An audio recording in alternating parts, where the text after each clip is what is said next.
Implant காட்டியாச்சா உங்களுக்கு? Implant சொல்லியாச்சா? No, fine. So this is osteomore prosthesis. Okay, used for fracture neck of femur. The procedure is called hemi-arthroplasty. Hemi. Only then head is changed. Total arthroplasty means acetabulum will also be changed. So we are only changing the head of femur. So it is hemi-arthroplasty. So this is osteomore process. So we have two openings. This is for bone ingrowth or this is called fenestrations. This is for bone ingrowth. Okay. And same way there is another hole here. This is the hole for anteversion. Okay. We need 10 to 15 degrees of anteversion. No femur is like this. All femur are like this. This is anteversion. So in order to make it anteversion, you have this hole. This is for bone ingrowth. How do you distinguish from Thompson processes? Because there is no Thompson process. These two holes will not be there. Okay. Hemi-arthroplasty, fracture neck, hole for anteversion, hole for bone ingrowth. This will get adapted to the bone. New bone will form inside these holes and get fixed to the femur. Stem, neck, collar, head. Okay.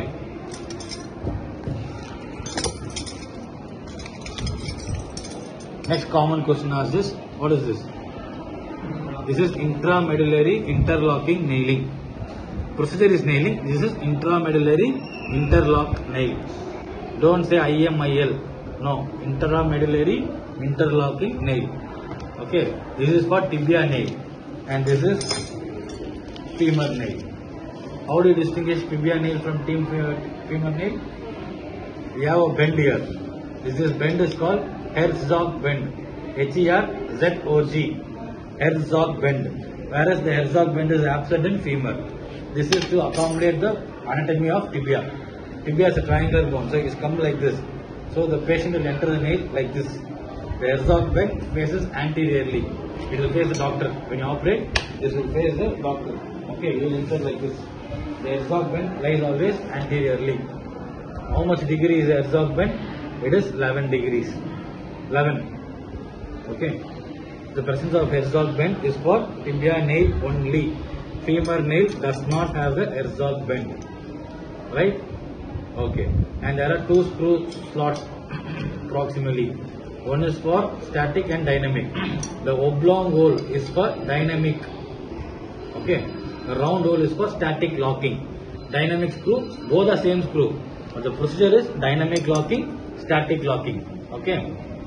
So what is the use of dynamic locking means? If there is a non-union,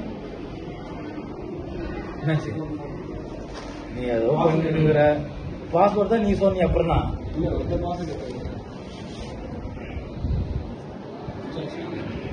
net இது wifi on பண்ணிக்கணும். Okay, this is for dynamic slot.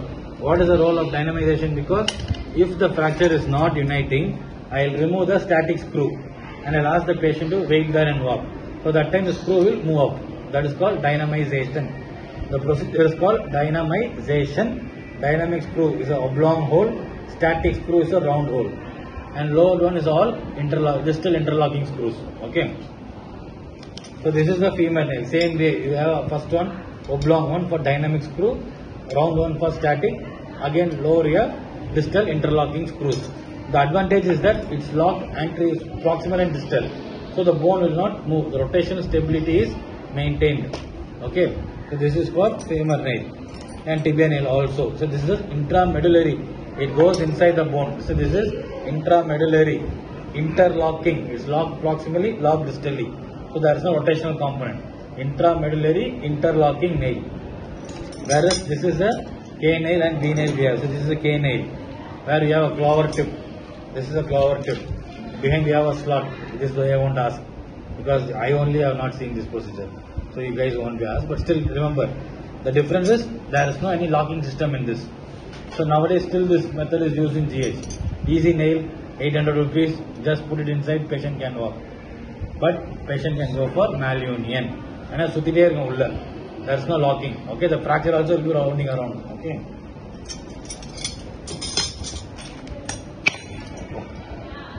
So this one is proximal femoral nail. Okay, this is tibia nail. Don't confuse. Okay, this is Herzog bend. This is not Herzog bend. If student says this is as tibia nail, no. Full thin slot is tibia nail. This is the one going to be kept for exam. The shorter one is proximal femoral nail. Okay. Same way, and the hip screws. These two will go to hip screws like this.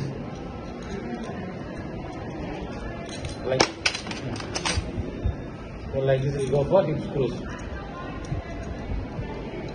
Okay, this is for proximal femoral nail.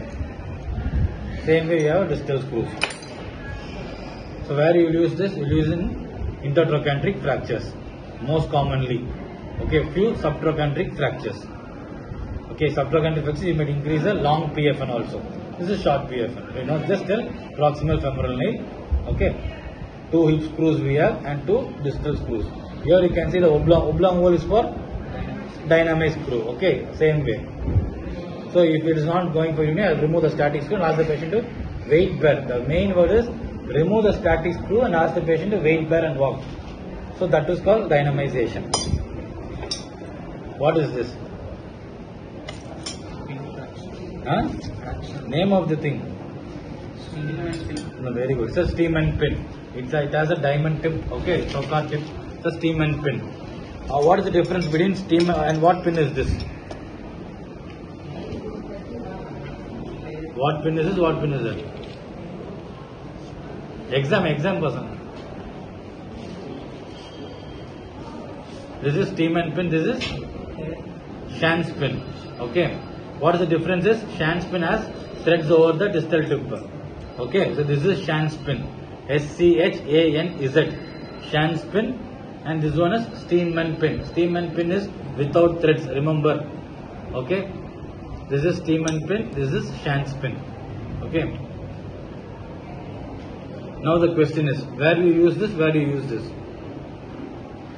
Steam and pin is used for skeletal traction or a upper tibial pin traction. You use the word skeletal traction, you are safe.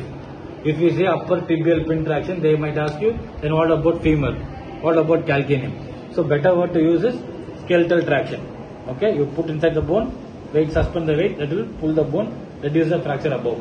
It can be used in calcaneum, it can be used in tibia, it can be used in femur.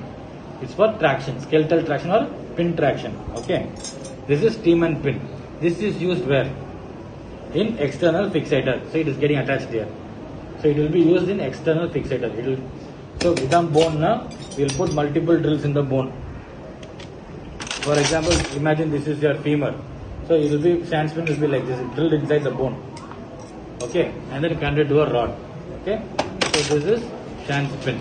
Okay, Shan's pin has distal threads, whereas steam and pin does not have threads. Please don't get confused. Shan's pin is for external system, external fixation or external fixator application. Okay, so this is the external fixator where you can use a Shan's pin. This is the connecting rod. This is the AO clamp. Okay, connecting rod, AO clamp. This is used in open fractures.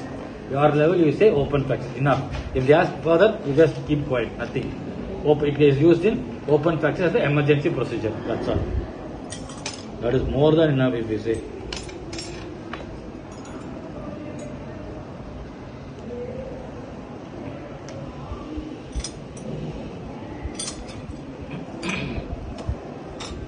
So this one is dynamic hip screw, DHS it's called. You use the expand the word and tell. Dynamic hip screw. Okay. So before PFN, dynamic hip screw was used. So if I used to put this, I have to tear open this full length. 10 centimeter incision is needed. Tear open the muscle, tear open the fascia lata, go to the bone, fix this. This one, only 3 centimeter incision, insert the rod, fix percutaneously. Okay. So this is surgically advantageous than this one. But nowadays we are not, still use, but private they are not using this. Government setup only they use cheap. Okay, this is 5,000, this is 1,000. Right? Okay. So this is called dynamic hip screw. Okay, again we have one sliding screw, or it's called the sliding hip screw. This is for the compression at the intertrochanter level. Head of femur, neck shaft, this shaft. Head and neck, okay, so this gives compression at the intertrochanteric region. This one is all cortical screws. Okay, this is for cortical screws. This is for a hip screw. The hip screw name is Richard screw. Or they will not ask, but still.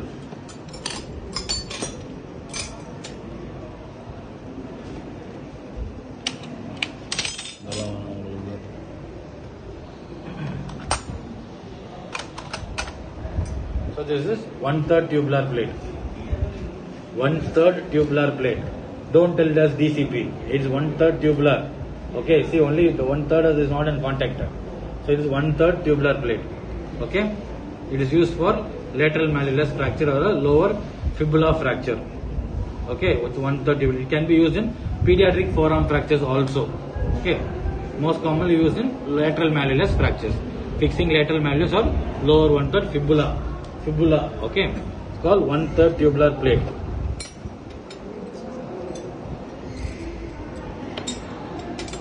This one is called locking compression plate. Okay, what is the locking compression means? Here you can see two screw holes. One has threads, one doesn't have threads. Clear? You're able to see this? One you have threads, one it doesn't have threads. The one with threads is called locking. For example, this is not a screw, but it's just so the screw gets locked in this. So it's called locking slot. This one is compression. We just get compression of the fracture. Whereas this one gets locked to the screw. So locking screw na and the bone and the plate navurave mudiyadhu. You are locking the plate to the bone with the screw. Whereas compression is just giving a compression. Anytime the plate can move. Whereas locking na the plate will not move. This is the latest screw, latest plate. Where you want, the surgeon can decide whether to put on the locking hole or whether to put on the compression hole. Okay.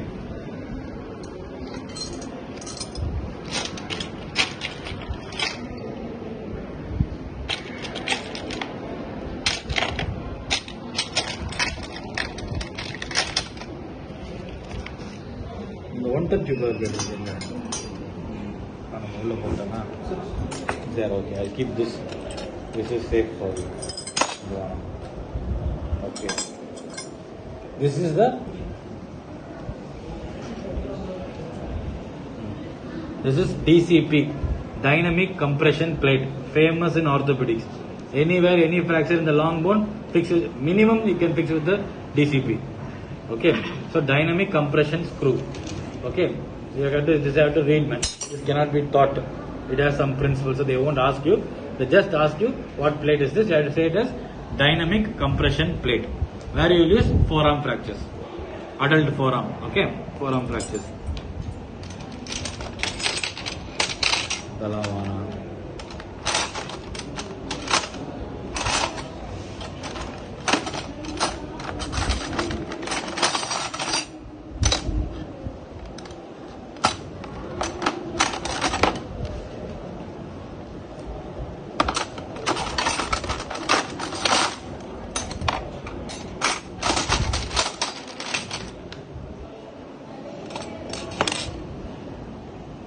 So this is called cannulated cancellous screw.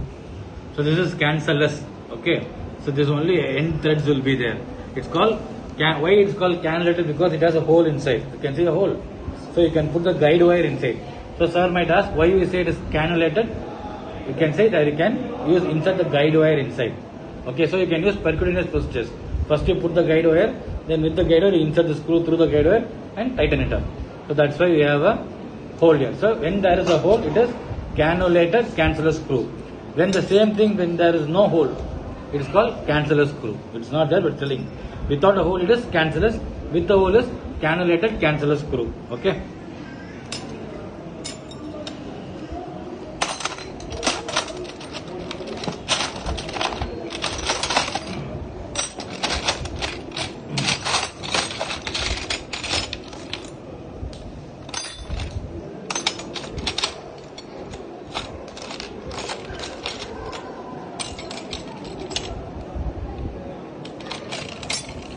Now this is cortical screw, where it is fully threaded. Okay, this is cortical screw. Okay, where the thread is full, entire. This is called cortical screw, and there is no hole, so no cannulation at all. Just say cortical screw, right?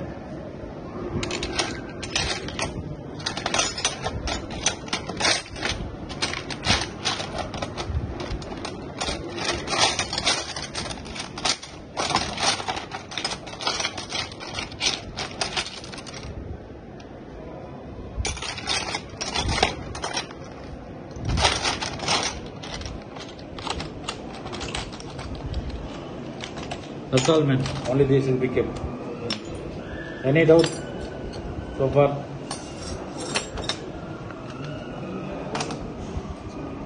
When is your exam? Monday. Why is it bent? Which one is bent? Last screw, carticles. That is bent while removing, man.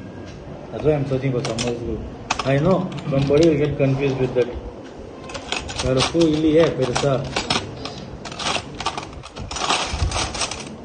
எப்படியெல்லாம் யோசிக்கிறாங்க பாருங்க.